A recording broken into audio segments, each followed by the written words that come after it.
Yeah, so Ajahn Chah would talk a lot about kind of like the spirit of practice, and one of his famous kind of more poetic sayings is like Nibbana lies on the shores of death. Otherwise, you have to put your life on the line. You have to be willing to die for this. That's the kind of sincerity and dedication that you need.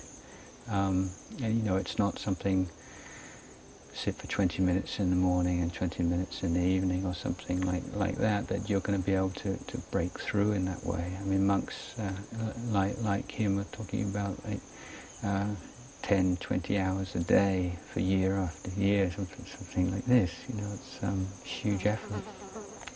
But he would compare the Dhamma teachings like the weapons. You're in like a struggle, and so the kind of imagery that forest monks use in northeast Thailand. Again, he at that time was a kind of young man, and often the monks are young, and there's sort of a lot of imagery from like warfare and from boxing and stuff like that. So sometimes it can seem a bit become macho and over the top, but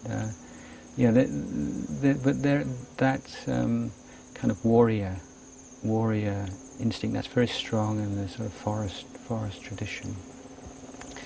And so he was talking about using the Dhamma as weapons, and he had a lovely simile. He said, in those days it was tough, but at the same time, you really enjoyed it. And he said it's like a particular kind of leaves like in the forest that he liked to eat, called pega leaves, and you put this chili sauce on it. And people in northeast Thailand like very, very spicy food. And so you'd eat these leaves with a chili sauce on it, and immediately your nose starts to run, and the tears are coming out of your eyes, and that's at the same time, it's really delicious. So there's just two things going on. One is you're really enjoying it, but the second time, your body is just going, snot's coming out of your nose and tears and everything. And he said that's like practice. One part of it is just so tough and so harsh and so hard, but the other part is just wonderful, and you wouldn't want to do anything else. And he said that he himself found that in lonely places, in mountains and caves, and struggling and fighting, as it were, or trying to deal with all the defilements, and at the same time recollecting the Buddha and the Dhamma and the Sangha and the things that he had achieved in his practice already, would give rise to very strong joy.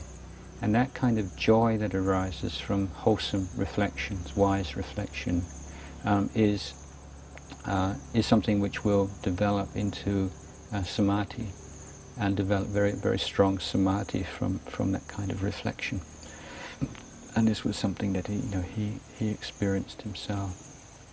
He would stress, you have to do the practice. It's not enough to read about it or understand it. You have to, his phrase, you put your life on the line.